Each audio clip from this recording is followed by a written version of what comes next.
This is Agri-Food Economics Explained. Welcome, everyone. Hi there. Today, we're taking a deep dive into something pretty fundamental for, well, all of you studying food engineering, biosystems engineering, agronomic engineering. Yeah, market structures. It's really key stuff. Exactly. Think of this as a supplementary material. It connects that basic economic theory we all learn to the real world you'll actually face in the agri-food sector. We've talked before about how producers, optimize things. Now we're looking at the environment they do that in. Right. So today's focus, comparing two big ones, perfect competition and monopoly. The two extremes, really. Understanding them helps us see why the real agri-food world often sits somewhere in the middle and why it might not always match that theoretical ideal. It gets us thinking about market failures, too. Okay, let's break that down. So perfect competition, we've used this assumption quite a bit in looking at producer theory. We have. It's a model where you've got loads of firms all selling basically the same thing, identical products. And because there are so many and the products are identical, no single firm can really influence the price. Exactly. They're price takers. The demand they face is, well, perfectly elastic. If one farmer tries to charge a tiny bit more for their corn, Buyers just go next door. instantly. Think about those Eiffel Tower keychains you see vendors selling. Often the prices are almost identical right next to each other. It's kind of getting close to the idea. Okay, so that's one end of the spectrum. What about the other extreme, monopoly? Right. Here you've got just one firm dominating the market. They're the only game in town for that specific product or service. So they're not taking the price, they're making the price. Precisely. They face the entire market demand curve, which, as usual, slopes downwards. To sell more, they have to lower the price. It's a huge shift in power compared to perfect competition. Definitely. Think about Microsoft Windows, maybe. The cost of making one more digital copy is tiny, right? Almost zero. Yeah, negligible. But the price they charge is way higher than that marginal cost. That gap really shows you how market structure influences pricing and production choices. So understanding these two extremes, perfect competition and monopoly, helps us sort of frame everything else in between and start thinking about efficiency. Exactly. It helps us understand why real markets deviate and where things might not be working optimally for society as a whole. Okay, got it. So let's dive deeper into perfect competition first. Price takers, we said. Their own output doesn't move the needle on the market price. Correct. Which means for the individual firm, the demand curve they see is just a flat horizontal line at the current market price. They can sell as much or as little as they want at that price. Pretty much. No point dropping the price, and if they try to raise it, well, sales drop to zero because everyone else is selling the same thing cheaper. So how do they decide how much to produce then? Yeah. It's about profit, right? Always about maximizing profit. And the rule is they produce up to the point where the cost of making one more unit, the marginal cost, CMG, equals the revenue they get from selling it. And in perfect competition, the revenue from one more unit is just the market price. Exactly. So the rule simplifies to produce the quantity where marginal cost equals the market price, P. Keep producing as long as P is greater than or equal to CMG. Okay. But what if that market price crashes? I remember something about firms maybe shutting down temporarily. Ah, yes, the short-run shutdown rule. Yeah. This is important because firms often have fixed costs in the short run, things like rent, maybe some equipment leases. Stuff they're stuck with for a bit. Right. So if the market price falls below their average variable cost, the cost per unit of things like labor, seeds, fertilizer, then they're better off shutting down production temporarily. Why is that? Wouldn't they still have to pay the fixed costs? They would. But if the price doesn't even cover the variable costs of making each item, then producing actually adds more to their losses.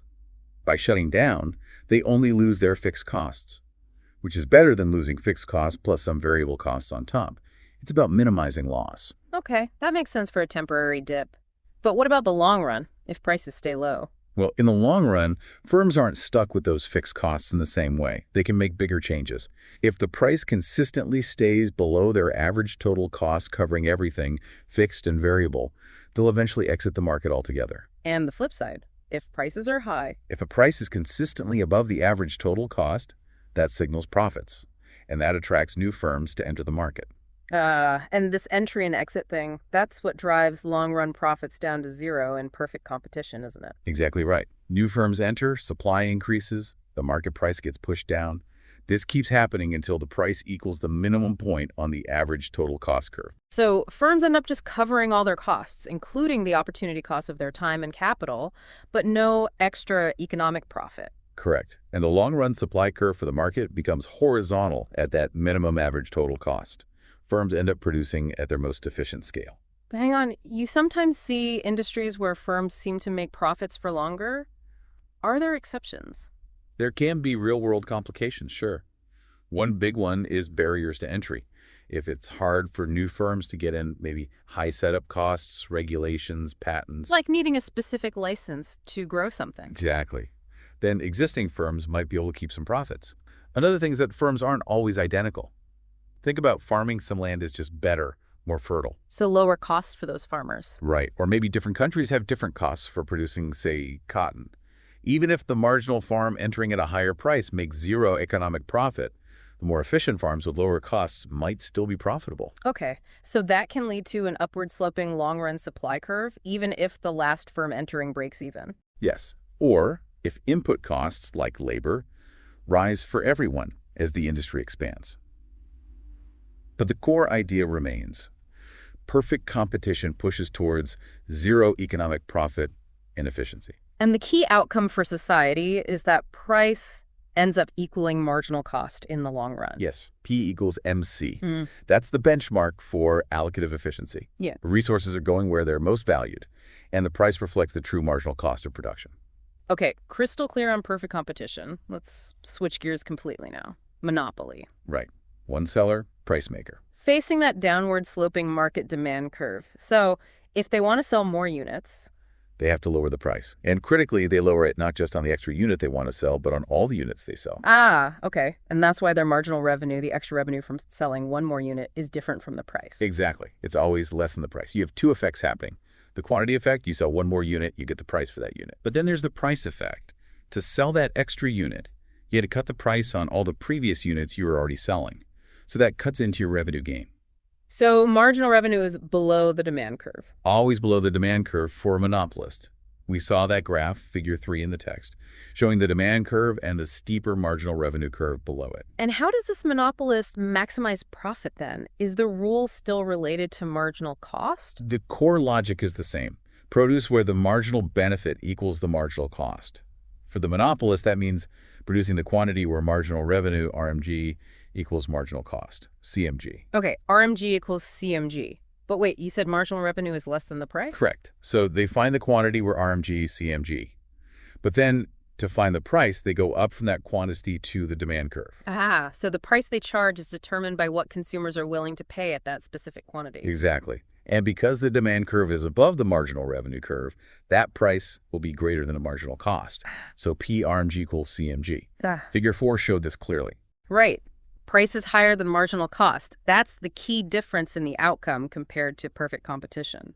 It is. We even worked through that example, remember?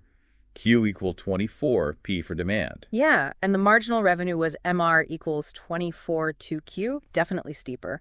Showing mathematically how that price effect makes the marginal revenue drop off faster than the price does. And does a monopolist have a supply curve, like we discussed, for perfect competition? Not really, not in the same way. The supply curve shows quantity supplied at different given prices. But a monopolist doesn't just take a price. They choose a point on the demand curve, considering their costs. Their quantity decision depends intrinsically on the demand curve itself. Okay. Now, this power to set price above marginal cost. Yeah. It has downsides for society, right? The welfare cost. Yes, the deadweight loss. Yeah. Because the monopolist produces less than the socially efficient quantity. Which would be where the demand curve intersects the marginal cost curve. Precisely. The monopolist restricts output to keep the price high.